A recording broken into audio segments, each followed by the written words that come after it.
নমস্কাৰ বন্ধুসকল, মই বিনোদ শৰ্মা। আজি আপোনালোকৰ আকৌ নতুন এটা ভিডিঅ'লৈ পুনৰ এবাৰ আহিছোঁ। বন্ধুসকল, আপোনালোকৰ যি হেণ্ডছেট আছে, হেণ্ডছেটসমূহ যদি শ্ল' হয়, যদি আপোনাৰ হেং মাৰিলে আচলতে আপুনি কি কৰিব লাগে, ভিডিঅ'টোত মই আপোনাক দুটামান টিপ দিব বিচাৰিম। ভিডিঅ'টো প্ৰথমৰ পৰা শেষলৈ চাই থাকিব। প্ৰথমতে আপোনাৰ যি ফোন হয়, সেই ফোনটোৰ পাৱাৰ যিটো বটন আছে, পাৱাৰ বটনটো আপুনি কণ্টিনিউ দবাই থ'ব। দবাই থোৱাৰ পিছত কি হয়, আপোনাৰ এনেকুৱা এটা ইণ্টাৰফেচ আহিব। তাতে আপোনাৰ পাৱাৰ অফ বা ৰিবুট বুলি থাকিব। আপোনাৰ ফোনত হয়তো ৰিষ্টাৰ্ট বুলি থাকিব পাৰে।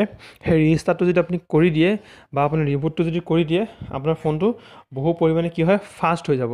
মই যিহেতু নকৰোঁ, মোৰ ফোনটো শ্ল' হৈ থকা নাই। আপুনি 2 নম্বৰতে আৰু এটা কথা আপুনি ধ্যান দিব, যদি আপোনাৰ ফোনটো যদি 1GB ৰেম 2GB ৰেম যদি হয়, তাতে যদি আপুনি অভাৰলোড দি থৈছে, তাৰমানে যদি আপুনি বেছি এপ যদি আপুনি ইনষ্টল কৰি থৈছে, তেতিয়াও আপোনাৰ ফোনটো বহু পৰিমাণে শ্ল' হৈ যায়। সেইকাৰণে জাহা তাহা এপছ আপুনি অদৰকাৰী যি এপছ হয়, সেইবিলাক ইনষ্টল নকৰাই ভাল।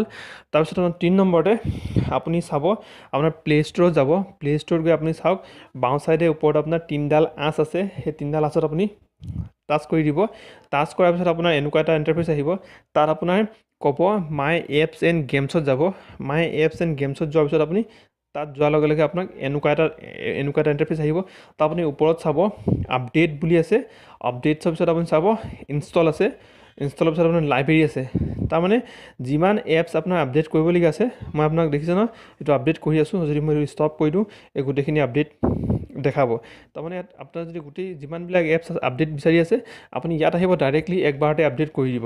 তাৰপিছত 2 নম্বৰতে আপোনাৰ ইনষ্টলত যাব। যিমানখিনি এপছ আপোনাৰ ইনষ্টল আছে, সেই গোটেইখিনি আপোনাৰ ইয়াত দেখাব। যদি আনইনষ্টল যদি কৰিবলগীয়া হয়, আপুনি ইয়াতে আহি চাব। আপুনি শ্বৰ্টকাটত বেলেগত ক'তো নিবিচৰাকৈ ইয়াত আহিব, গোটেইখিনি আপুনি পাই যাব। তাৰপিছত 3 নম্বৰত আপোনাৰ লাইব্ৰেৰী বুলি আছে। সেই লাইব্ৰেৰীত আপুনি চাব, আপোনাৰ ইয়াত চাওক যিবিলাক এপছ আপুনি আনইনষ্টল কৰি দিয়ে, তাৰমানে আপুনি ইনষ্টল কৰি কিনে যেতিয়া আপুনি আনইনষ্টল কৰি দিয়াৰ পিছত আপোনাৰ কি হয়, ইয়াত আপোনাৰ ষ্ট'ৰ হৈ থাকে। ইয়াত যেতিয়া ষ্ট'ৰ হৈ থাকে, আপোনাৰ মেমৰিটো অলপ হ'লেও আপোনাৰ ফোনটোৱে খায়।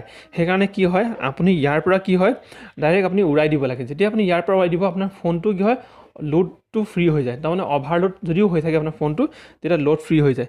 তাৰমানে আপোনাৰ আপুনি লাইব্ৰেৰীৰ পৰা আপুনি যিমানখিনি এপছ আছে, ইয়াত চাওক আপোনাৰ ইনষ্টল আছে আৰু পূৰণ চিন দেখাইছে।